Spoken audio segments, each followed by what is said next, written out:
Presidenta de ALUEX, Carmen Rosa Martínez. Saludamos también al vicealcalde de Albacete, Vicente Casán, a nuestro conferenciante, por supuesto, a Jesús Martínez Frías, así como a otros conferenciantes, Julio Virseda, que lo tengo aquí delante.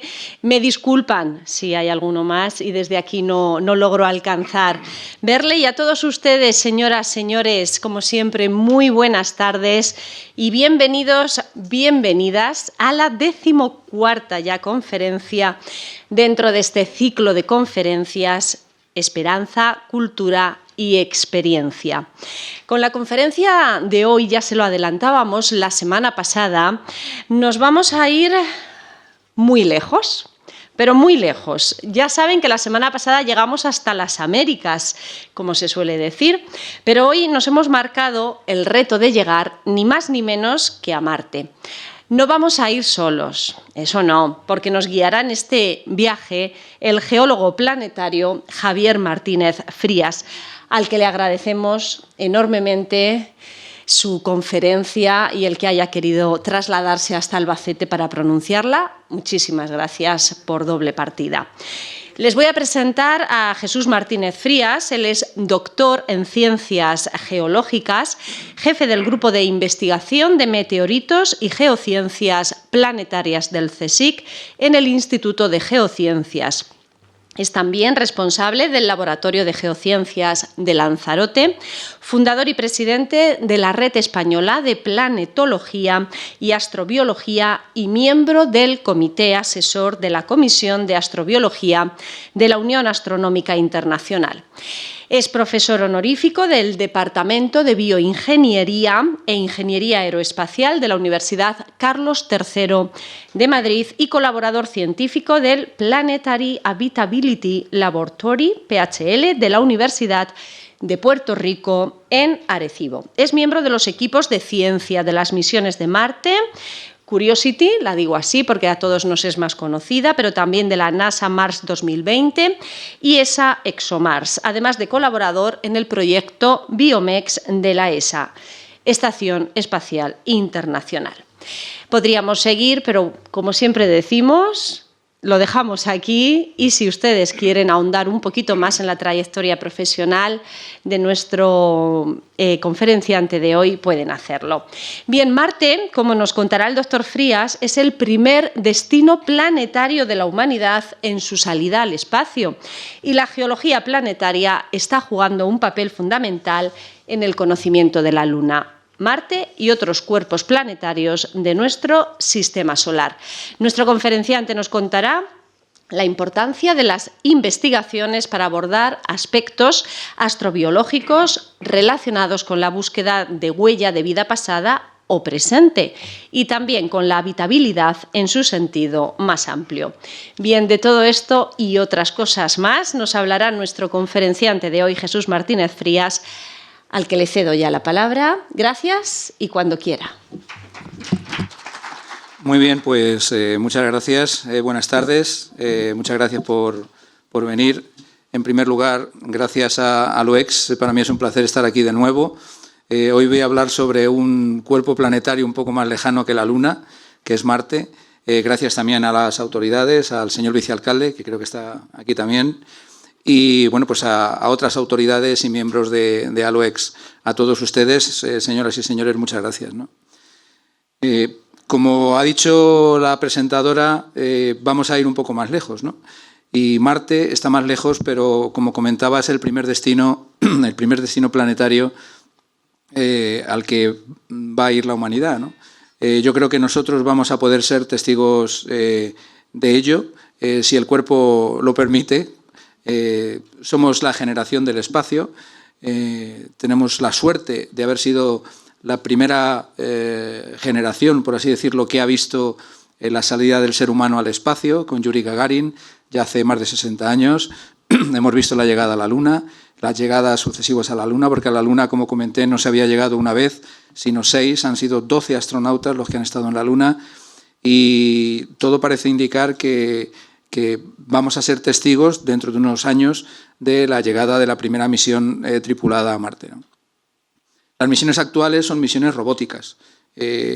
son orbitadores, landers, es decir, objetos, instrumentos y máquinas que no tienen ruedas, y rovers, que son los que se pueden desplazar, ¿no? Pero bueno, voy a empezar con la conferencia porque si no me enrollo y al final no pongo ninguna imagen, ¿no? Bueno, esta imagen que pueden ver ustedes aquí corresponde a la imagen de un artículo que publicamos recientemente en la revista Science hace apenas unos meses. Es una imagen recientísima de Marte, para que vean ustedes el detalle real. Todavía se puede alcanzar muchísimo más detalles, ¿no? Detalles incluso milimétricos, ¿no? de las imágenes.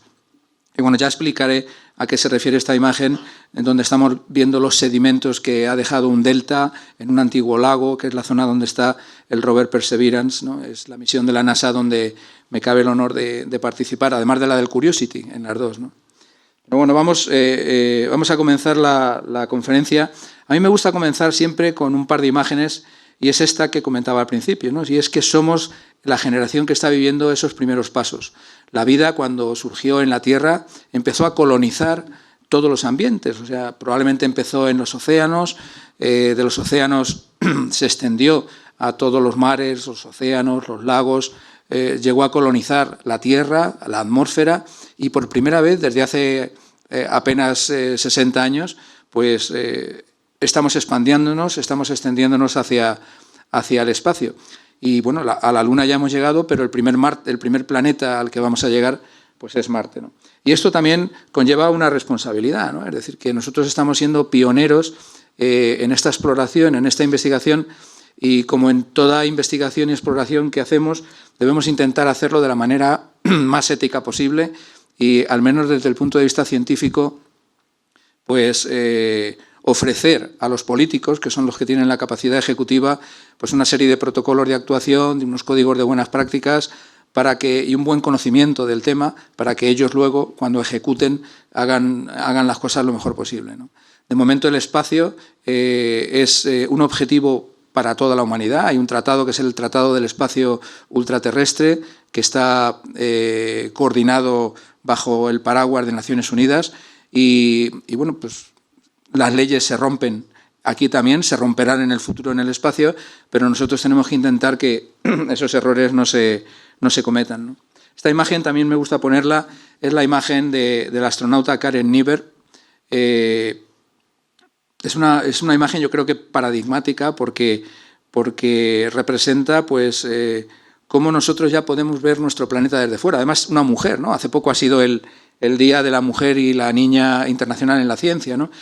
Yo creo que esta imagen, que me gusta ponerla siempre al principio, es que es una imagen espectacular, ¿no? Porque es con todo lo que ha representado y representa la incorporación de la mujer, ¿no? a la sociedad y a la ciencia en general, y cómo es esta astronauta la que está observando nuestro planeta desde el espacio, y además es que esto conlleva un concepto nuevo, porque siempre hemos visto nuestro planeta como un sistema, the Earth System, como dicen los americanos, y ahora ya podemos observar el planeta desde otra perspectiva, como un modelo, ¿no?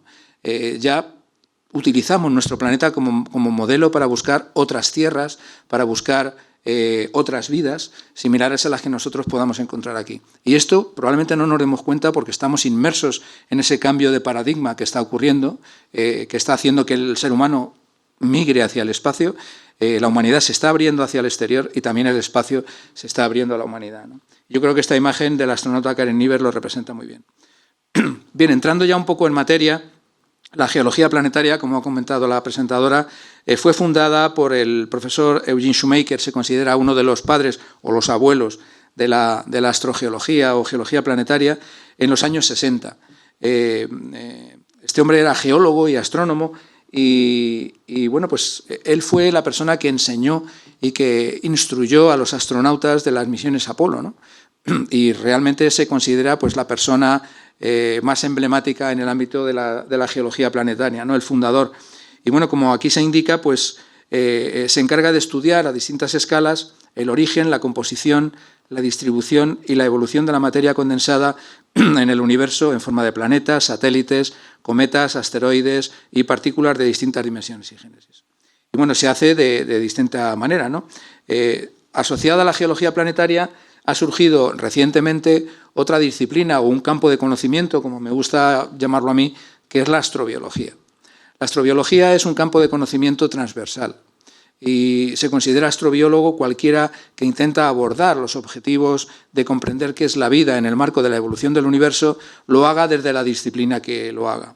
Es decir, que yo como geólogo planetario también abordo este objetivo y por lo tanto soy astrobiólogo. Un químico prebiótico lo podría hacer, un ingeniero aeroespacial lo puede hacer, un astrofísico, un bioquímico, un biólogo molecular, un ecólogo microbiano, un geomicrobiólogo, incluso un filósofo. El presidente de la Asociación Peruana de Astrobiología es el doctor Octavio Chon, que es un filósofo. Es decir, la astrobiología es una especie de caja común que incorpora todos los aspectos relacionados con el origen, la distribución y la evolución de la vida y el futuro de la vida en el universo, ¿no?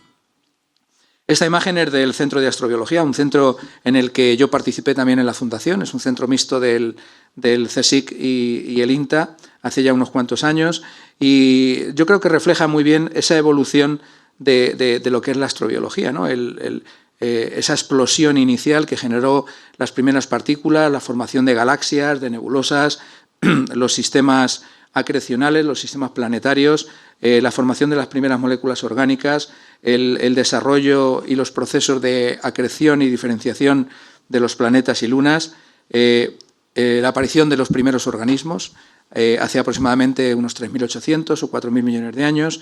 Hay un debate muy fuerte de qué es vida y qué no lo es.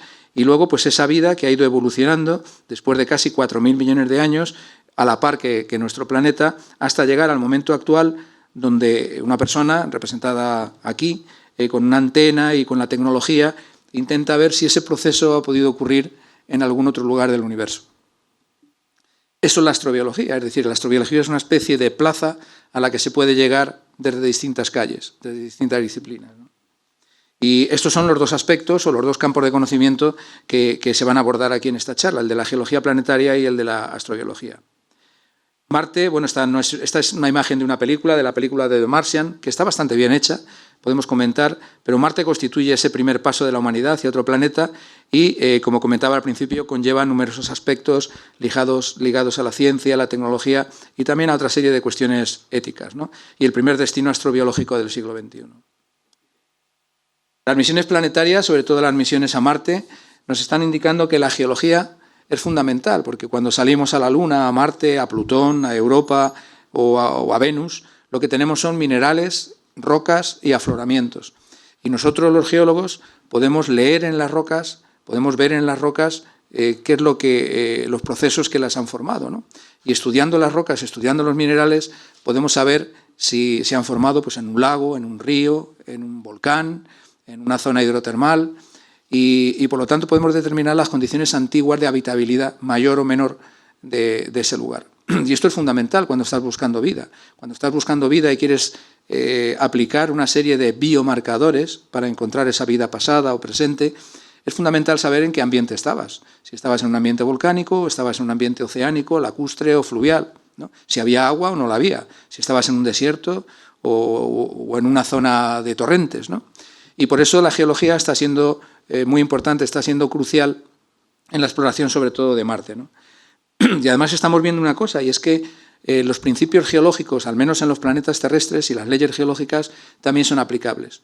Es decir, las leyes físicas funcionan, las leyes químicas y los principios químicos también, y también las leyes y los principios geológicos funcionan y nos están ayudando a comprender el origen y la evolución de los planetas. Desde el punto de vista biológico, todavía tenemos esa limitación.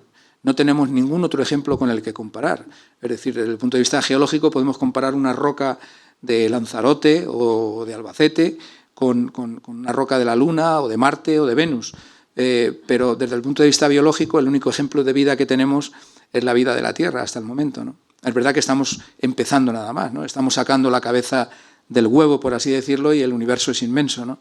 Y queda pues muchísimo por hacer, ¿no? Hay millones y millones y millones de planetas. Ya se han descubierto cerca de 5.000 planetas extrasolares, ¿no? En apenas un cuarto de siglo, ¿no? Y probablemente en otro cuarto de siglo pues llegaremos a los 15.000 planetas extrasolares, ¿no?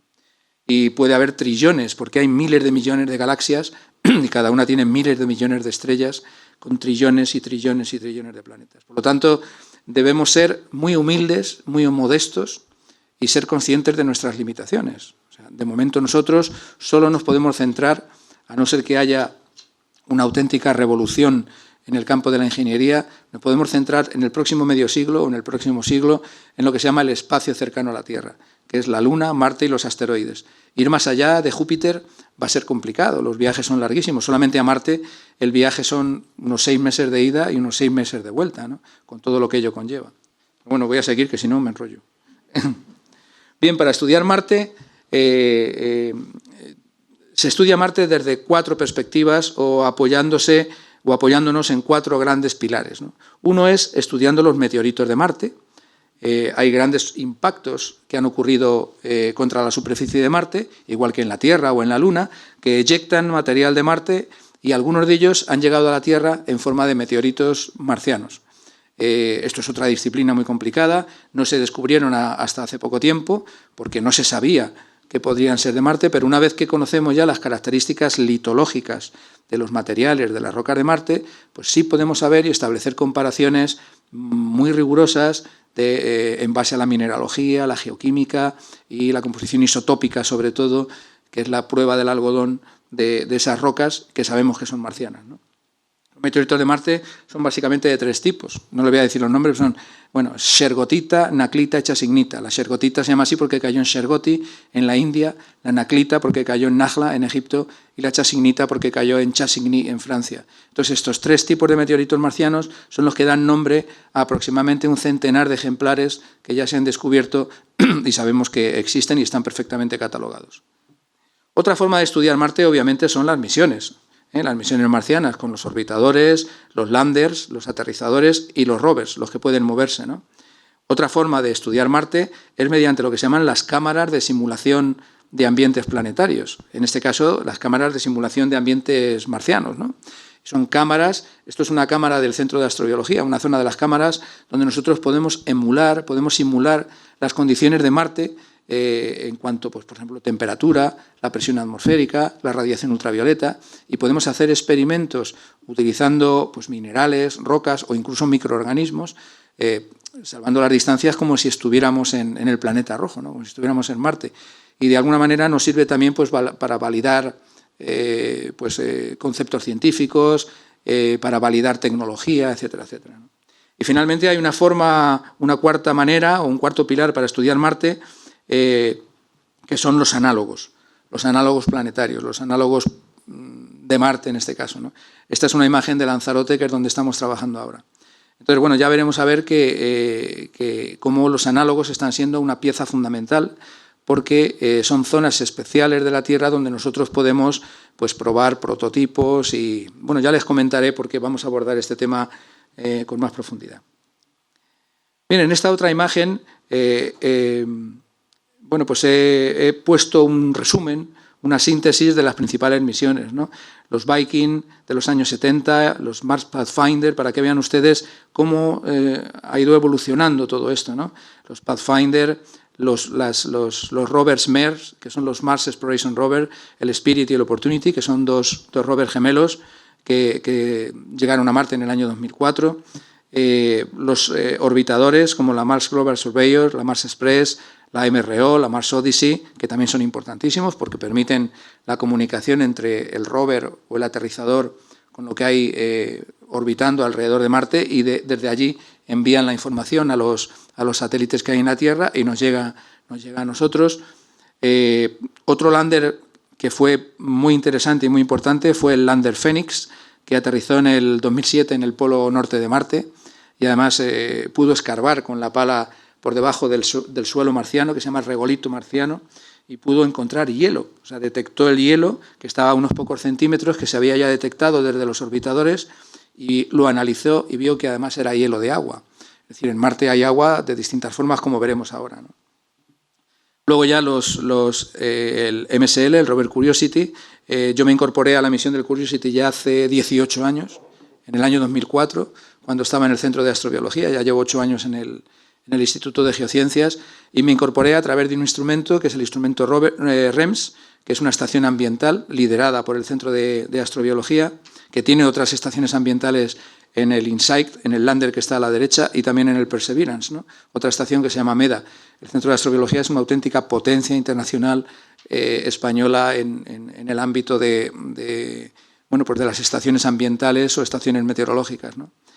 Y bueno, pues una anécdota que luego comentaré más en detalle es que cuando yo estaba en REMS estaba responsabilizado sobre todo como geólogo planetario del GTS, del sensor de temperatura del suelo, y una de las pruebas del prototipo del GTS la hicimos aquí, la hicimos en Castilla-La Mancha, concretamente en el volcán de la Yezosa, en Almagro. No lo sabe mucha gente, pero precisamente el sensor de temperatura del suelo que está funcionando en Marte, ahora mismo en el rover Curiosity, una de las zonas donde se probó fue aquí en Castilla-La Mancha, en la zona volcánica de Calatrava, como llamamos nosotros, toda esa zona volcánica de Calatrava. Ahí probamos el sensor. Así que en este caso no nos fuimos a Canarias porque teníamos la zona volcánica aquí en el centro de la península, ¿no? Bueno, la sonda InSight, que es una sonda, es un lander que nos ayuda sobre todo a comprender el interior de Marte. El lander InSight ha detectado además, como veremos, terremotos. O sea, Marte no está muerto desde el punto de vista geológico todavía guarda una cierta actividad. Y bueno, finalmente el rover Perseverance, el Perseverancia, del año 2021, donde bueno, pues también ha sido un honor para mí formar parte del equipo científico. En cuanto al tema de los análogos, pues hay que decir que, para ser científicamente rigurosos, ninguna zona de la Tierra es exactamente como Marte o como ningún otro planeta o luna de nuestro sistema solar. Y además, otra cosa que nosotros podemos hacer desde la geología es establecer esas analogías no solamente con el Marte actual, sino con el Marte antiguo, que es lo más importante. Porque Marte en el pasado es cuando fue mucho más parecido a la Tierra que lo que es en la actualidad. Marte ha sufrido una evolución geológica, climática, tremenda, y Marte pues, ha perdido la capacidad y la vitalidad geológica que tenía y que le hacía ser hace unos 3.000 y pico, 4.000 millones de años, muy parecido a nuestro planeta, ¿no? Con un sistema hidrogeológico similar a la Tierra, con ríos, lagos, mares, océanos, con un vulcanismo muy activo, con volcanes gigantescos, como veremos, y con una atmósfera mucho más densa. Actualmente la atmósfera de Marte es muy tenue, está entre 5 y 11 milibares nada más. Y bueno, pues Marte ha cambiado, ¿no? Y ese cambio que ha sufrido Marte también nos enseña, desde el punto de vista planetario, haciendo planetología comparada, a saber cómo puede evolucionar nuestro planeta, ¿no? Qué podría pasar con nuestro planeta haciendo unas predicciones a futuro desde el punto de vista científico, ¿no? Bien, los análogos terrestres, a pesar de que no hay ninguna zona exactamente igual, sí nos permiten, son como laboratorios naturales que nos permiten pues, validar esos modelos científicos, probar prototipos, etcétera, o probar sensores, espectrómetros, etcétera, etcétera, ¿no? En cuanto a las misiones a Marte de esta década, bueno, voy a poner solamente estas. Esta imagen la traigo sobre todo para que vean ustedes, perdón que esté en inglés, los 3 objetivos fundamentales de esta flecha que llega hasta el año actual, ¿no? Y cómo han ido cambiando pues, estas misiones centradas sobre todo en determinar los ambientes habitables, otras misiones que han estado más centradas en la búsqueda de signos de vida y el futuro, que está mucho más marcado por establecer una habitabilidad, pero para nosotros, para los seres humanos. Entonces, esto que parece ciencia ficción, no es ciencia ficción, ya es ciencia avanzada. La misión del rover Perseverance ya tiene unos objetivos de habitabilidad humana para el futuro muy claros. Está recogiendo en unos cilindros unas muestras que luego se van a mandar con otro cohete, van a llegar a la Tierra, las vamos a poder analizar. Tiene un aparato que se llama MOXIE, por ejemplo, un instrumento que está transformando el dióxido de carbono de la atmósfera en oxígeno para saber si eso se puede hacer a gran escala en el futuro. Es decir, que de alguna manera ya estamos dando ese paso, ese tránsito desde las misiones robóticas a las misiones humanas. Bien, para que vean ustedes pues, el cortejo de las misiones más importantes, que ha habido, esto es lo que se llama el mosaico de las misiones marcianas, y Marte ya es un objetivo no solamente de la NASA, es un objetivo transnacional, casi se podría decir, o internacional. Y bueno, pues quedó claro el año pasado porque a principios de año llegaron por primera vez, se consideró el año de Marte, porque llegaron por primera vez 3 misiones de países tan lejanos desde todos los puntos de vista como China, Emiratos Árabes Unidos o Estados Unidos. Llegaron prácticamente a la vez en febrero o marzo, en esas fechas, ¿no? Entonces, esto lo que es un indicador tecnológico de que Marte es un objetivo fundamental, es un objetivo cultural, ¿no? Para toda la humanidad, ¿no? Sea la cultura que sea, o sea la ciencia o la tecnología que sea, ¿no? Bien, ¿qué preguntas nos podemos hacer en relación con Marte? Bueno, pues obviamente el agua es fundamental para la habitabilidad, sabemos, y para la vida, ¿eh? Entonces podemos hacernos unas preguntas que son estas que he planteado aquí. ¿Fue Marte un planeta activo con vitalidad geológica, clave para la geodiversidad? Esto sabemos que en un objeto inerte como es la Luna, ya lo comentaba en la charla de hace ya 2 años, pues es muy difícil que la vida pueda emerger y pueda diversificarse, porque es un objeto muerto desde el punto de vista geológico, no tiene actividad, no tiene geodinámica. Sin embargo, la Tierra es un objeto que está continuamente transformando los ambientes, destruyéndolos, modificándolos, creando otros nuevos. Tenemos tectónica de placas, volcanes, sedimentación, erosión, transporte, y por lo tanto la vida dispone de muchas posibilidades de lugares donde emerger y donde diversificarse, donde evolucionar. Y es por eso por lo que cuando se busca vida en otro planeta, en otro cuerpo planetario o en otra luna, por ejemplo, se busca que sea un objeto activo. Esa actividad, esa geodinámica del cuerpo planetario es fundamental y se considera uno de los aspectos fundamentales para poder buscar vida en otro cuerpo planetario, ¿no? Otra pregunta es si hubo agua líquida en el pasado del planeta. Sabemos que sí, ahora lo veremos. También tenemos que saber si está activo en la actualidad. O sea, si Marte está activo en la actualidad, pues se incrementan las posibilidades de que pueda haber vida, por eso mismo que he estado comentando, ¿no? Y si existe actualmente agua líquida en Marte. Esto, bueno, pues es algo que está determinándose porque hemos visto que Marte tiene unas condiciones en las que es muy difícil que haya agua líquida en la actualidad. No hay presión atmosférica suficiente de la atmósfera y, por lo tanto, el agua se va, es decir, la atmósfera no ejerce presión. Aquí en la Tierra tenemos una atmósfera con más de 1000 milibares que ejerce presión suficiente para que el agua líquida se mantenga estable en la superficie. Pero en Marte la presión es solo de 5 y 11 milibares, aparte de que la temperatura es bajísima. Estamos hablando de 60, 70, 80, 90 grados bajo cero, ¿no?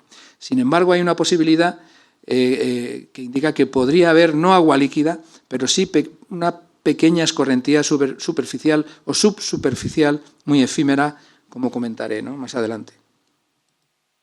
Otras preguntas es si fue Marte un planeta habitable, es decir, si Marte contenía unas características generales como planeta que le hacían un objeto habitable. Ya sabemos que sí. Esta ha sido una de las conclusiones más importantes del rover Curiosity. Marte fue habitable en el pasado. No significa que haya tenido vida. Fue habitable. No hay que confundir habitabilidad con vida.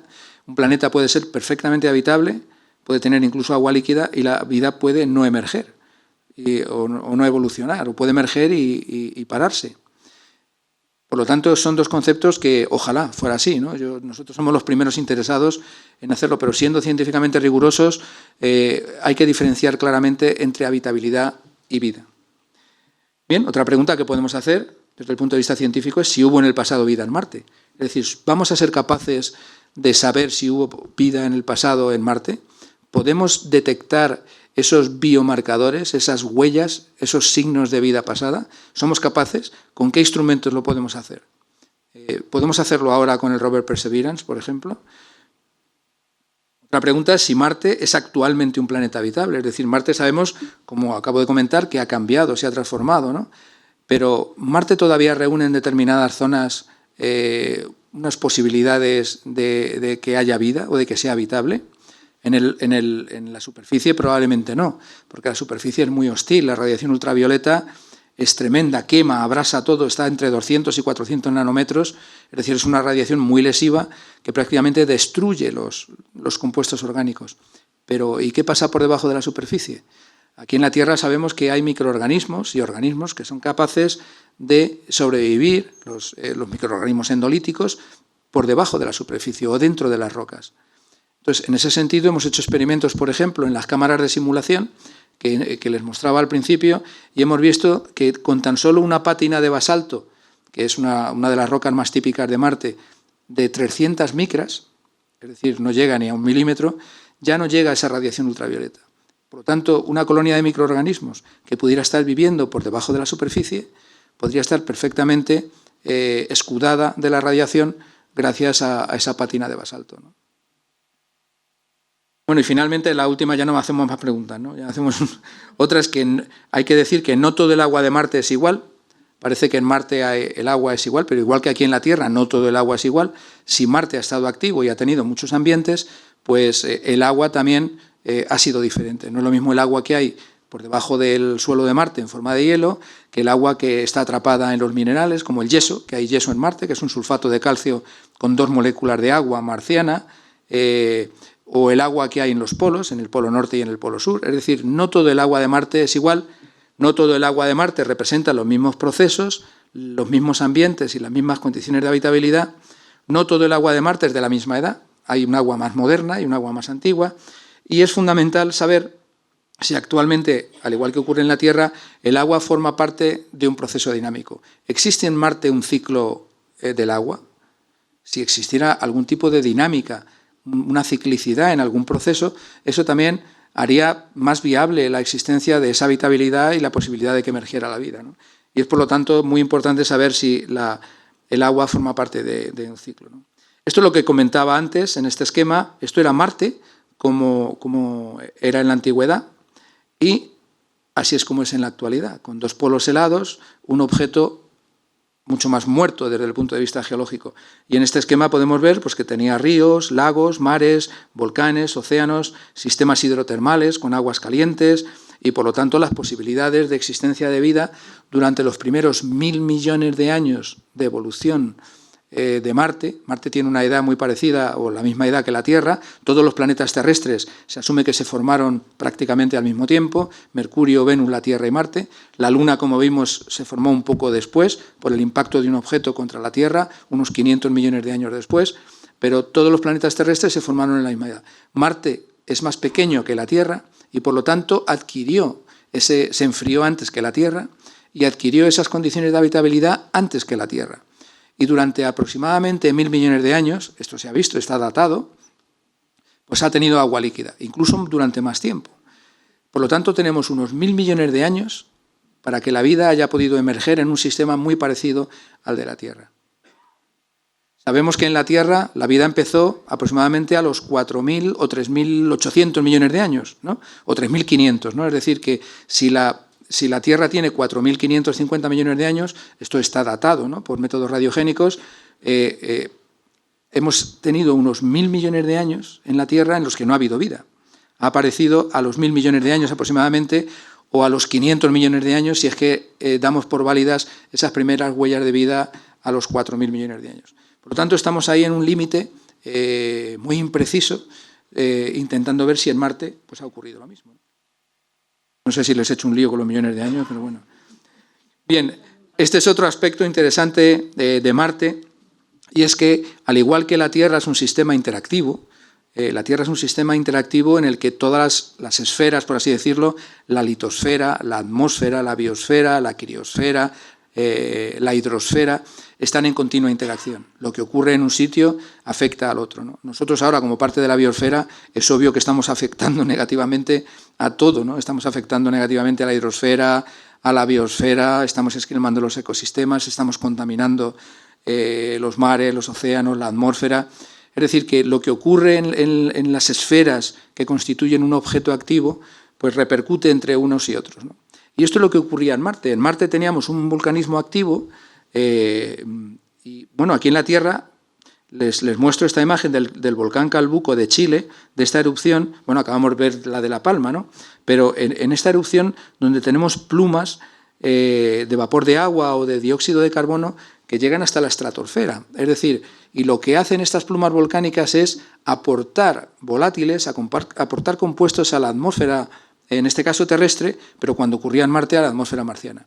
Y por lo tanto, mientras Marte estuvo activo desde el punto de vista geológico con volcanes, hubo ese aporte, esa proporción de volátiles que estaba continuamente enriqueciendo la atmósfera y las condiciones superficiales de habitabilidad de Marte eran muy diferentes a las condiciones actuales donde no hay un vulcanismo activo, ya no hay esos aportes a la atmósfera marciana, ¿no? Por lo tanto, el estudio del vulcanismo antiguo marciano es muy importante para comprender cómo eran las condiciones de habitabilidad. Y para que vean ustedes cómo eran los volcanes de Marte, aquí les traigo uno de ellos, que es el Monte Olimpo, el Olympus Mons, que es el mayor volcán del Sistema Solar, que tiene 25 kilómetros de alto y aproximadamente unos 500 kilómetros de base. Lo he superpuesto aquí sobre la península para que vean ustedes, y Marte tiene muchísimos volcanes. Imagínense un objeto más pequeño que la Tierra, con todos estos volcanes activos emitiendo material a la atmósfera y enriqueciéndola y, por lo tanto, modificando las condiciones de habitabilidad de la superficie, aportando vapor de agua, dióxido de carbono, metano y otra serie de compuestos, ¿no? Bien, poco a poco vamos entendiendo cada vez mejor el puzzle geológico. Esto es un mapa geológico donde podemos ver, pues aquí está el Monte Olimpo, el Olympus Mons, esta es la zona de Tarsis con otros volcanes, pero hay muchísimos más volcanes, más pequeños, hay zonas caracterizadas. En Marte hay lo que se llama la dicotomía marciana, igual que en la Tierra tenemos una corteza oceánica y una corteza continental. En Marte, de alguna manera, tenemos también esa dicotomía en la corteza de Marte, que es la capa más superficial, donde tenemos una zona mucho más lisa, más joven, en la zona del hemisferio norte, y una zona mucho más compleja, más rugosa y más antigua en la zona del hemisferio sur, más caracterizada también, ¿no? Bien, aquí tenemos este esquema donde se ve mejor, este esquema topográfico, donde se muestran los aterrizajes exitosos en verde, los fallidos en rojo, bueno, donde se ha perdido la sonda, el Perseverance en rosa, y más o menos, pues, como ven, prácticamente las sondas intentan posarse, aterrizar en esta zona limítrofe entre los dos hemisferios, ¿no? Bien, vamos a entrar un poco más en materia. Este es el rover Curiosity, para que vean ustedes cómo han evolucionado los rovers en esas imágenes que les mostraba al principio. Ya no son pequeños coches, ya no son cochecitos pequeños, ¿no?, de este tamaño. Estamos hablando, si se fijan, aquí hay una persona, estamos hablando de un auténtico ingenio científico y tecnológico, con instrumentación muy innovadora, con instrumentos de última generación, que pesa cerca de 1 tonelada, con 3 metros de alto, con el mástil levantado y unos 80 kilos de instrumentos científicos miniaturizados que están continuamente aportando información. El Curiosity todavía sigue trabajando, está en un cráter de impacto, en el cráter Gale, es donde aterrizó. El rover Perseverance también aterrizó en un cráter de impacto, en el cráter G0 o Jezero, como dicen los americanos, ¿no? Y bueno, esta es la imagen de lo que se llama el rover geólogo. Es un rover geólogo porque, como vemos, pues lleva trabajando ya unos cuantos años y bueno, pues está manchado por el trabajo que está desarrollando sobre el terreno, ¿no?, como si fuera un geólogo. Y este es un selfie que se ha hecho el rover con todas las cámaras que lleva.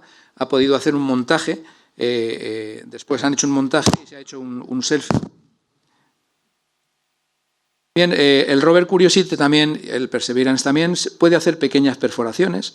Es decir, que no solamente podemos saber lo que hay en la superficie de Marte, sino que podemos hacer pequeñas perforaciones. Y si se fijan aquí, esto es un láser que está analizando el suelo marciano, el regolito, y podemos hacer pequeños orificios para ver cómo evoluciona la composición desde, por ejemplo, el centro del orificio al exterior, o saber cómo evoluciona de aquí en esta pequeña venilla, en este pequeño filón que vemos aquí. Esto es muy interesante. Si aquí hay un filón, una venilla, significa que por aquí ha circulado el agua. El agua ha circulado aquí cargado en sales. Este es un filoncillo de sulfato de calcio y ha dejado su carga mineral precipitándola en esta fractura. Es decir, esta sería una zona potencialmente interesante para la búsqueda de vida desde el punto de vista de los microorganismos, porque sabemos que por aquí, por esta grieta, por esta fractura que se ha rellenado y ha formado un filoncillo, ha circulado el agua, ¿eh? Por lo tanto, sería una zona de habitabilidad a escala micro, por así decirlo, ¿no? Bueno, y como ven, pues hay un recorrido ya realizado, pues un recorrido bastante complejo con el estudio de distintas zonas, ¿no? En el cráter Gale es un cráter de grandes dimensiones, de decenas y decenas de kilómetros, donde en el centro hay una montaña enorme de sedimentos, y lo que está haciendo el rover Curiosity es subiendo por esa montaña de sedimentos, intentando explicar toda la historia del Marte pasado, desde las zonas más antiguas a las zonas más modernas. Bien, bueno, esto es simplemente para que vean que nosotros tenemos una serie de gráficos que llamamos gráficos petrológicos y geoquímicos, de manera que podemos comparar de acuerdo con distintos criterios y analizar el tipo de rocas que hay en Marte. En la Luna, por ejemplo, pues como habíamos visto, hay sobre todo basaltos en los mares y luego en las tierras altas otro tipo de rocas, las rocas de tipo ANT. La Luna es un objeto mucho más inerte y, por lo tanto, no hay una gran variedad de rocas. Un objeto muy activo, un objeto geodinámicamente vivo, genera muchos tipos de minerales, de rocas, de materiales, porque están continuamente transformándose. Y eso es lo que ha ocurrido en Marte. En Marte se sabía que hay sobre todo basaltos, pero hay picrobasaltos, tefritas, fonolitas, traquiandesitas, dacitas, riolitas. Es decir, que Marte ha tenido suficiente actividad para generar distintos tipos petrológicos, distintos tipos de rocas, y poco a poco vamos completando ese puzzle de la geología marciana. Esta imagen la traigo porque, bueno, he traído 3 artículos, creo, 3 o 4, que son para mí pues, los más importantes en los que yo he podido participar. Con este artículo fuimos portada en la revista Nature Geoscience, hace unos años, en el año 2015, fuimos portada con este título, ¿no? El agua líquida en la noche marciana. Fue un estudio muy interesante que hicimos, donde vimos que realmente existía un ciclo en la vertical del vapor de agua entre el día y la noche. Es decir, el vapor de agua en Marte es muy escaso, pero durante el día la temperatura es muy elevada, se evapora, pero durante la noche ese regolito tiene unas sales, tiene percloratos, esas sales actúan como si fueran esponjas y absorben ese vapor de agua de la atmósfera, de manera que de alguna forma existe un ciclo diurno-nocturno de absorción y secado de ese vapor de agua. Además, comprobamos que por debajo de la superficie pues no hay agua líquida, pero sí se forma una especie de barrillo como consecuencia de esa acumulación del vapor de agua en los percloratos que forman parte del suelo marciano, del regolito marciano. Fue un estudio muy interesante, la revista pues, le pareció apropiado incluirlo en la portada. Otro estudio que también fue portada, en el que participaba en la revista Geology. La revista Geology, la revista de la Sociedad Geológica de América, es la revista más importante del mundo de geología. Fuimos portada porque identificamos estructuras de sedimentos fluidizados. Es decir, estas estructuras, obviamente esto es la Tierra, con esta mano, estas estructuras son unas estructuras que yo descubrí en la zona de Sierra Almagrera, en la zona del Jaroso, en Almería. Son chimeneas, sedimentos fluidificados, y encontramos cosas muy parecidas, estructuras muy parecidas en Marte, que nos indican que hubo procesos similares a los que nosotros encontramos en Almería, por ejemplo.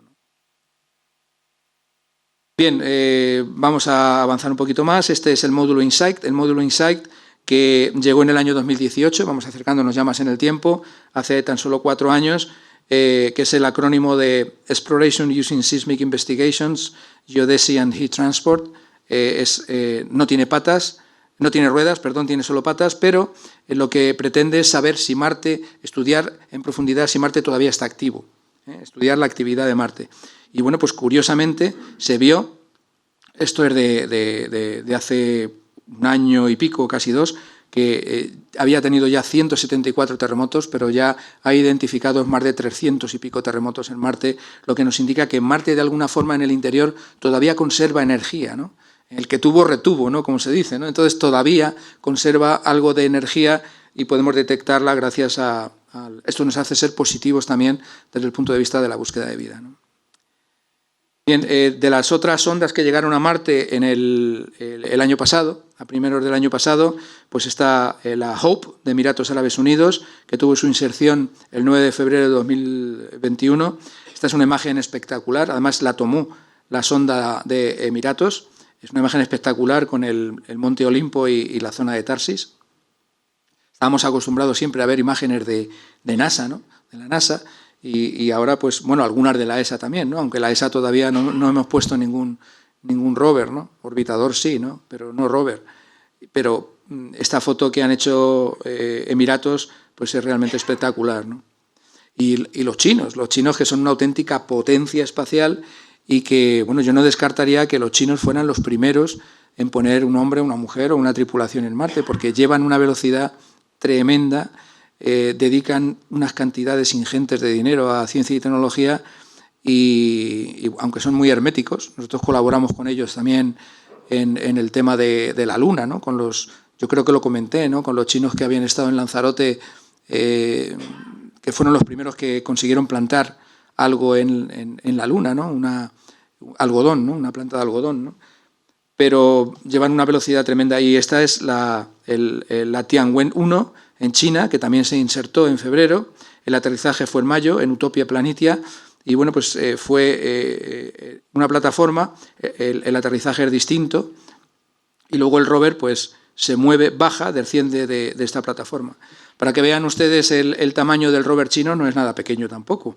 Este es el rover que no se mueve con una batería nuclear, como el rover Curiosity o el Perseverance, que lleva una batería nuclear, sino que utiliza paneles solares y aquí se ven las personas de escala, ¿no? Es un gran rover, desde luego. El rover Zhurong se llama. Aquí tenemos el rover chino demostrando que han llegado a Marte con las primeras imágenes de la plataforma y el rover. Y bueno, esta es una imagen también muy curiosa y muy original que tomaron ellos, porque normalmente las imágenes que hace el rover, como hemos visto, eran esos selfies que toman con las cámaras y que luego los ingenieros consiguen montar pieza a pieza, montando el selfie del rover, ¿no? En este caso lo que hicieron fue dejar una pequeña cámara y esa cámara pues les hizo una fotografía tanto a la plataforma como al rover, parece de juguete, ¿verdad?, con esta cara, ¿no? Y la mandó por Bluetooth y desde allí pues la mandaron a la Tierra, ¿no? Es lo que se llama The Turing Group Photo. Y bueno, el rover es el rover Zhurong, que es este rover, que está funcionando y está trabajando, aunque realmente no tenemos mucha información. Bien, en cuanto a Marte, la exploración de Marte, pues muy pronto, si todo va bien, aunque esta es una misión, la misión del rover Rosalind Franklin, la misión ExoMars de la Agencia Espacial Europea, pues espero que consigamos, que también tiene colaboración de los rusos, de Roscosmos, espero que consigamos ser exitosos y poner un rover sobre la superficie de Marte.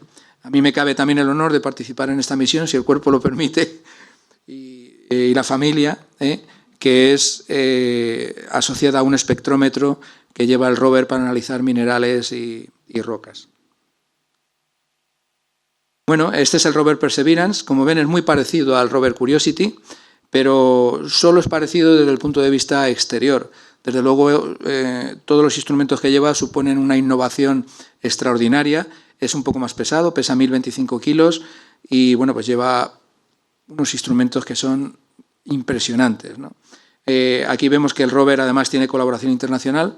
España está jugando un papel muy activo en la exploración de Marte. Aquí está MEDA, que es la sonda ambiental del Centro de Astrobiología, liderada por mi buen colega y amigo, el doctor José Antonio Rodríguez Manfredi, del Centro de Astrobiología, y aquí está Supercamp, donde estamos nosotros. Estamos en el Instituto de Geociencias, la Universidad de Málaga, la Universidad del País Vasco, la Universidad de Valladolid, y bueno, pues estamos participando en este instrumento que está liderado por el doctor Roger Beans de Los Álamos, ¿no? Y bueno, Supercamp, que es el instrumento donde estoy yo, puede detectar compuestos orgánicos presentes en rocas y en el regolito a través de la mineralogía y análisis de la composición química, ¿no? Este es el otro instrumento que les comentaba, el MOXIE, que puede producir oxígeno a partir de la atmósfera de Marte y está funcionando de manera exitosa. Bien, el rover Perseverance, acercándonos ya al momento actual, este es un mapa de Sunny Stack del año 2020. Aterrizó en esta zona, es una zona del cráter Jezero, o el cráter G0, y en esta zona del cráter esto era un antiguo delta. Estos son los depósitos de un antiguo delta. El rover aterrizó aquí y la idea es que el rover, bueno, pues está discurriendo de esta manera, va a subir por el delta y va a llegar hasta lo que es el borde del cráter. Es un cráter de grandes dimensiones. Aquí se ve la fotografía, la imagen no del mapa, se ve la imagen del delta, yo creo que se ve bastante bien. Y además tiene 3 canales que alimentan Este es el canal que alimenta el delta y otros 2 canales que hay por aquí. Es decir, que el agua estuvo circulando y arrastró material que quedó depositado en forma de este delta. Por lo tanto, es una zona muy interesante para la búsqueda de vida porque corresponde al Marte antiguo. Algunas rocas pueden tener una edad de casi 4.000 millones de años y es una zona donde el agua ha circulado, ha habido una dinámica acuosa y, por lo tanto, pues es una zona donde si hay biomarcadores o ha habido agua, pues puede que hayan quedado atrapados en esas rocas y en esos minerales, ¿no? Y por eso es una zona muy interesante. Esto es una curiosidad, y es que cuando nosotros, desde el equipo científico, estamos trabajando en la cuadrícula, esta es la elipse de aterrizaje del rover, lo que hacemos es dar nombres a las distintas zonas, ¿no? Entonces yo estoy trabajando en la zona de Lanzarote y el nombre que propuse fue el de Timanfaya. Yo propuse el nombre de Timanfaya, pero lo que pasa es que yo no sabía tuve la suerte, ¿no?, de que Timanfaya lo pusieron justo en la zona del centro de la elipse de aterrizaje, ¿no? El rover tenía que haber aterrizado aquí, pero bueno, el rover puede autocorregir para no estrellarse la zona de amartizaje o de aterrizaje en Marte. Entonces no aterrizó exactamente aquí, en esta cuadrícula, sino que aterrizó en esta otra cuadrícula de aquí, en Cañón de Chelly, que tampoco se llama así, entre Timanfaya y Teide. O sea, curiosamente España está de alguna manera representada entre las 2 zonas. Luego esta zona es de Cañón de Chelly, se volvió a bautizar o a rebautizar como Octavia Butler, que es como se llama ahora cuando estamos trabajando, que fue una escritora afroamericana de ciencia ficción. Entonces decidieron bautizar la zona de aterrizaje como Octavia Butler. De todas maneras, esto de los nombres también sigue unos procedimientos curiosos porque tampoco ellos son nombres oficiales. Todos los nombres tienen que ser luego validados por una comisión de nomenclatura planetaria que depende de la Unión Astronómica Internacional, la IUG, varias organizaciones, ¿no? Pero bueno, ahora mismo se está utilizando este nombre y yo creo que lo van a validar en el futuro, ¿no?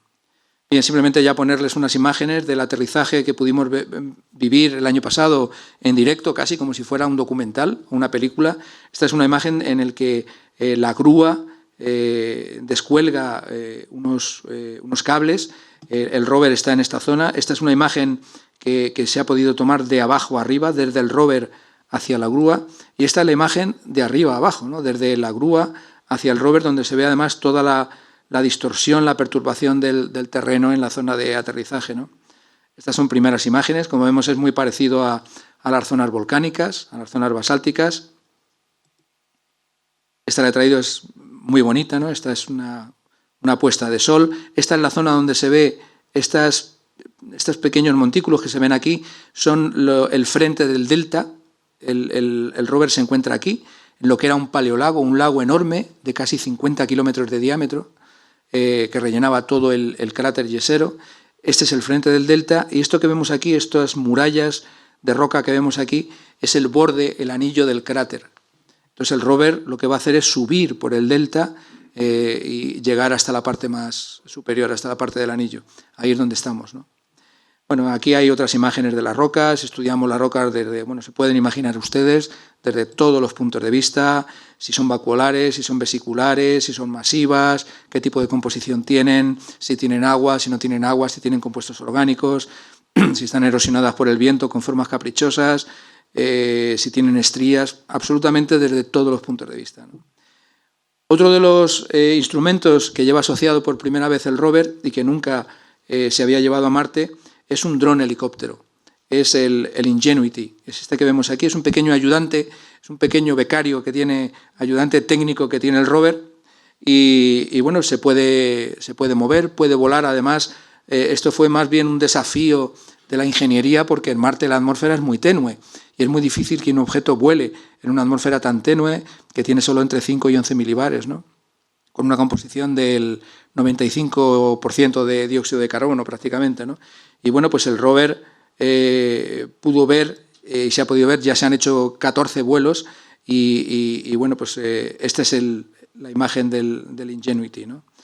Aquí no sé si lo ven ustedes, pero esta es la imagen que he traído de hace poco, donde se ve cómo el rover se ha elevado. el Ingenuity, el dron helicóptero, se ha elevado. Además puede tomar imágenes, puede ser una especie de avanzadilla para ver cómo es la zona, la rugosidad de la zona, si puede haber algún peligro, y mandar esas imágenes al rover para decirle, por aquí no vengan, mejor vete por aquí o por allí, ¿no?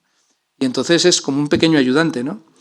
Y bueno, pues aquí le ven ustedes ya elevado, ¿no? Este es el camino del Ingenuity, el camino de Perseverance. Bueno, ahora ya es un poquito más complejo.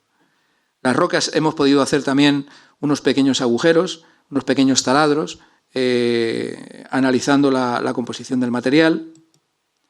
Y bueno, pues este es otro logro, otro de las publicaciones que he traído, y es que recientemente, en octubre, pues también publicamos, y en este caso pues me cabe el honor de ser el único español que participó en el artículo de la revista Science, donde una de las imágenes es la que les he puesto en la portada, como deferencia a Loex del delta, ¿no? Entonces aquí ven pues cómo podemos ver los materiales, incluso para que vean incluso el tamaño de algunos bloques arrastrados por el agua, ¿no? O sea, la fuerza que tenía el agua en aquella época, esta escala es de 2 metros y arrastraba bloques enormes, ¿no? De este tamaño. Es decir, que tuvo que haber un flujo de agua, una energía importante, ¿no? en esta zona, con estratificaciones cruzadas, etcétera, etcétera. Bien, ya para terminar, en cuanto a los análogos terrestres, como comentaba, decir que en España tenemos una gran geodiversidad, dinero para ciencia y tecnología, la verdad es que no hay mucho, y inversión sobre todo para jóvenes investigadores, desafortunadamente tampoco la hay, gobierne quien gobierne. Así que si alguien me oye, por favor, ayuden ustedes a los jóvenes investigadores porque son nuestro futuro. Y bueno, pues en España tenemos una gran geodiversidad y una gran biodiversidad. No es casual que seamos la primera reserva número de reservas de la biosfera del mundo, de la UNESCO, y también somos el segundo país del mundo en geoparques UNESCO, ¿no? Después de China. Y bueno, tenemos zonas pues, como el Río Tinto, laboratorios naturales como el Golfo de Cádiz, como Canarias, como Bujaraloz, como Campos de Calatrava, donde nosotros probamos el GTS, aquí estábamos probando el GTS, y también los BOOMs, los sensores de viento, o como la zona de Jaroso, en Cabo de Gata. Es decir, tenemos zonas que están reconocidas internacionalmente donde investigadores de todo el mundo vienen a trabajar aquí, ¿no? Esta es la zona donde estoy trabajando desde el año 2015, ya 7 años llevo trabajando en la zona de Lanzarote. Y bueno, pues uno de los aspectos importantísimos de esta zona y que ha sido un espaldarazo a nuestra investigación en el ámbito de los análogos es que la Agencia Espacial Europea tiene un curso de instrucción de astronautas que se llama PANGEA, que es el acrónimo de Planetary Analog Geological and Astrobiological Exercise for Astronauts, y una de las zonas de este curso es Lanzarote. Ya hemos hecho 4 ediciones. Yo he podido participar en las 3 primeras, en la última no, por una cuestión familiar. Pero este año se va a volver a hacer, si todo va bien, una 5ª edición. Y bueno, simplemente para que lo vean, pues hemos sido instructores de astronautas de verdad. ¿Quién me iba a decir a mí que iba a ser instructor de astronautas? Entre ellos, en la primera edición, tuvimos al señor Pedro Duque, antes de que fuera ministro. Hemos tenido a Luca Parmitano, que ha estado de comandante de la Estación Espacial Internacional, o a Matías Maurer, que se encuentra actualmente en la Estación Espacial Internacional. Hemos tenido aquí, bueno, somos un grupo de instructores, aproximadamente unos 10, y bueno, pues yo soy el instructor por la parte de Lanzarote, ¿no?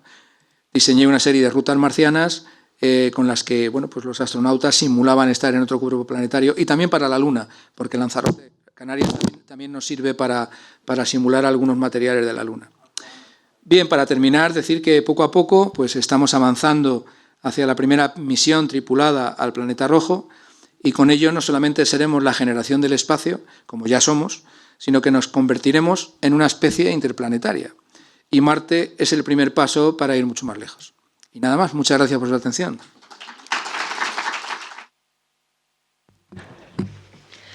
Muchísimas gracias, doctor Jesús Martínez Frías, de verdad, gracias. Ha sido un enorme placer escucharle.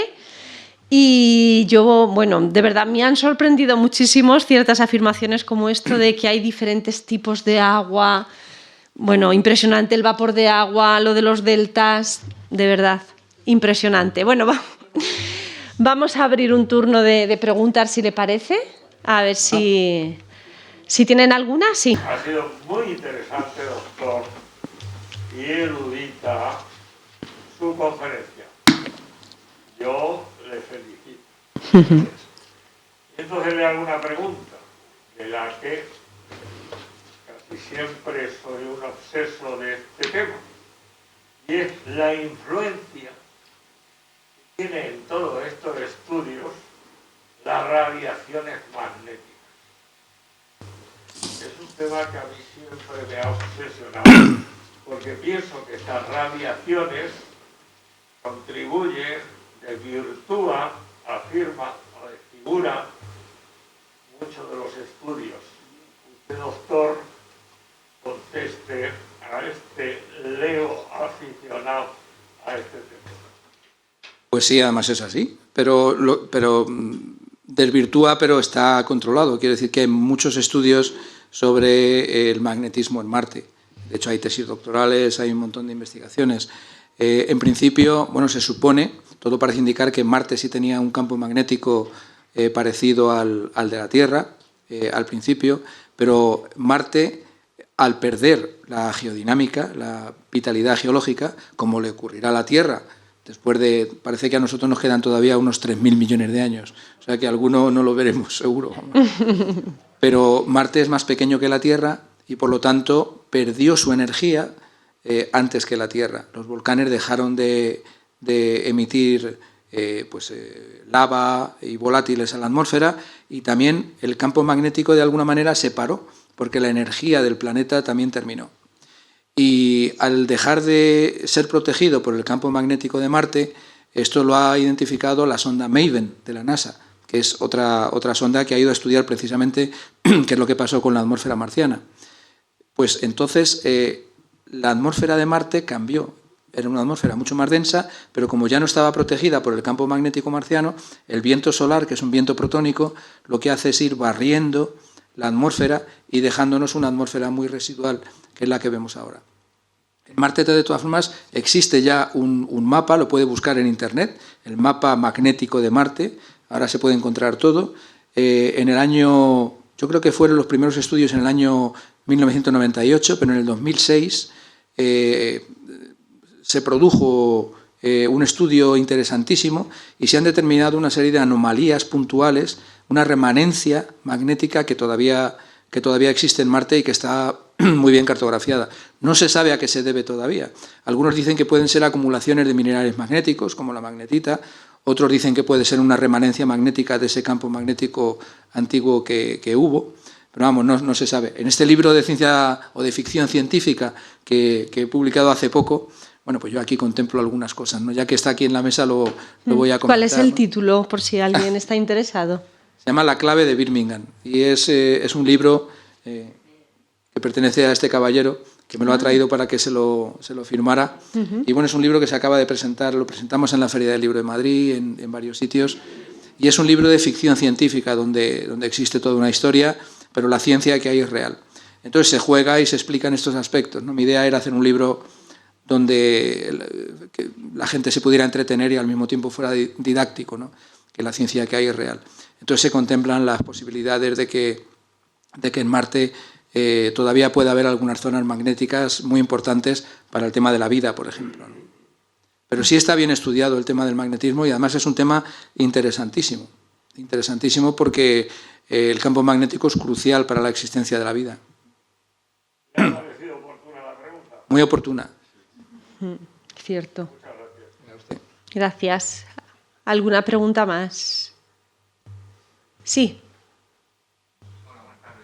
Buenas tardes. Mi pregunta va un poco en la línea de qué posibilidades reales hay de que nos convirtamos en una especie interplanetaria más allá de ir y llegar a Marte, porque luego hay que volver.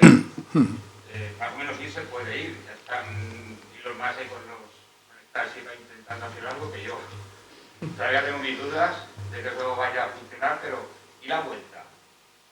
No se puede esperar, ahí no hay nada. Entonces, me refiero sobre todo en este siglo, porque se habla del año 2050 mucho y tal, pero realmente en este siglo ¿es realista? Muchas gracias por la pregunta. Pues efectivamente, bueno, cuando se habla de una especie interplanetaria significa que podemos llegar a otro planeta, ¿no? Es decir, que cuando una especie pasa a ser de oceánica a terrestre, pues ya se habla de que ha colonizado o se ha extendido a otro lugar, ¿no? Lo que dice tiene toda la razón, es decir, no vamos a ser una especie interplanetaria hasta dentro de mucho tiempo. Pero yo creo que dentro de unos 15 años, yo he propuesto para el 2035 o 2040, sí podría haber una misión tripulada a Marte. Yo creo que, si el cuerpo lo permite, todavía podemos, dentro de unos 15 años, podemos verlo y podemos ser testigos no solo de la salida del espacio, de la llegada a la Luna y de la llegada a Marte. Obviamente se va a hacer por etapas y la Luna va a ser una etapa también intermedia. Ya hay previstas para la Luna en la misión, la misión Artemisa, que está teniendo una serie de retrasos, pero científicamente yo creo que los problemas no son solo científicos o tecnológicos, sino que también son problemas políticos y problemas económicos, ¿no? Desde el punto de vista científico y tecnológico hay muchas cosas que están resueltas. Para Marte, por ejemplo, no. Hay muchos problemas médicos. Por el viaje, esos 6 meses de ida y 6 meses de vuelta, hay problemas médicos con la salud de los astronautas que hay que solventar, ¿no? Hay que saber cuáles son los pros y los contras, qué pasa con la circulación, con el equilibrio, con la sangre, con la pérdida ósea, con los cánceres, por ejemplo, debidos a la radiación, cómo evitar que esa radiación cósmica produzca esos tumores cancerígenos, ¿no? Pero bueno, el viaje efectivamente son unos 6 meses de ida y 6 meses de vuelta, pero yo estoy convencido de que el ser humano lo va a conseguir. Es decir, nosotros podemos ir en un avión a 60 bajo cero, volando a un montón de kilómetros de altura y durmiendo. Y yo creo que nosotros vamos a poder no terraformar Marte, pero sí tener una serie de bases como las tenemos en la Antártida o en el Ártico o la Estación Espacial Internacional, tenerlas en la Luna o en Marte, en el futuro. En el próximo Marte yo creo que tener una misión a Marte para el 2050, una misión permanente en Marte, yo creo que eso es casi ciencia ficción. Que lleguemos a Marte para el 2035 o 2040 lo veo plausible. Que en la Luna podamos tener para el 2050 una misión en el Polo Sur, sí lo veo plausible. En Marte lo veo, tendría que acelerar todo muchísimo, ¿no? Tendría que cambiar todo muchísimo. Pero es cuestión de tiempo, es cuestión de tiempo. Es decir, que nosotros estamos dando esos primeros pasos, como decía, ¿no? Y si no das el primer paso no puedes llegar más lejos. O sea, tienes que empezar. Bueno, interesante la pregunta y la respuesta, sin duda. ¿Alguna cuestión más? ¿Nada más? Venga, última. Me parece, yo creo que es, muchas gracias por su disertación, que estamos a años luz de su conocimiento. Pero en el fondo de esta conquista, desde el punto de vista económico, ¿qué es lo que nos puede ofrecer actualmente o que se haya encontrado en Marte en cuanto a minerales o recursos que se puedan encontrar allí? Bueno, desde el punto de vista económico, que puede haber recursos en Marte, ¿no? Bueno, eso está empezando es otra disciplina, el tema de la minería marciana, ¿no? El tema de la minería asteroidal, la minería lunar, es un tema que está mucho más avanzado, ¿no? Porque conocemos mejor la Luna, sabemos los recursos que hay, están perfectamente cartografiados, sabemos que hay elementos del grupo del platino, iridio, osmio, rutenio, paladio, sabemos que hay hierro, sabemos que hay titanio en el regolito lunar, sabemos que hay helio 3 depositado por el viento solar. En los asteroides, conociendo los meteoritos, conocemos la composición de los asteroides, que son auténticas minas, pues con elementos estratégicos, con tierras raras. En Marte todavía no conocemos muy bien, como decía, poco a poco vamos cartografiando Marte, pero si hacemos una extrapolación de los procesos geológicos y las rocas que hay en la Tierra con respecto a Marte y los yacimientos que van asociados a ellas, sí podremos tener en el futuro lo que se llama un mapa mineralogenético, un mapa metalogenético de los recursos que hay en Marte. Desde ese punto de vista estamos en ese momento, pero hay otros retornos que son importantísimos, que son los retornos de la exploración espacial. A mí muchas veces, yo no sé si lo comenté con el tema de la Luna, decir, bueno, ¿y para qué vale ir a Marte, no? ¿Para qué vale ir a la Luna, no? Al final acabamos de decir, ¿y para qué vale tener un teatro? ¿Para qué vale componer una sinfonía? ¿Para qué vale estudiar por qué se mueven las lagartijas? ¿Para qué vale saber si tenemos una partícula, no sé, especial, ¿no?, de Higgs? Y al final lo que nos damos cuenta es que la ciencia es el conocimiento. O sea, el conocimiento es un todo y es lo que nos está haciendo evolucionar como especie. Entonces, hay una componente básica de la ciencia, que es el conocimiento. Cuando me dicen, bueno, una misión a Marte es muy cara, efectivamente es cara, pero si lo ponemos en contexto, me gusta decir que una misión a Marte es como 2 Messi y un Ronaldo, o como una superproducción de Hollywood.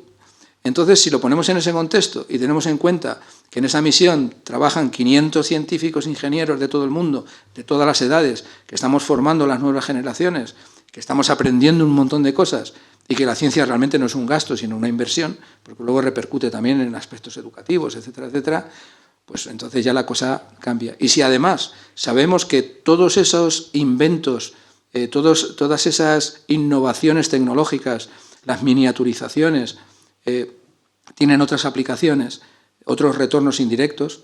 La NASA, por ejemplo, multiplica por 10 y hasta por 20 cada dólar invertido, en patentes y en modelos de utilidad. Lo pueden buscar, hay una página que se llama NASA Spin-off, y si lo buscan en Internet verán que hay un libro que sale todos los años, así, con patentes y modelos de utilidad.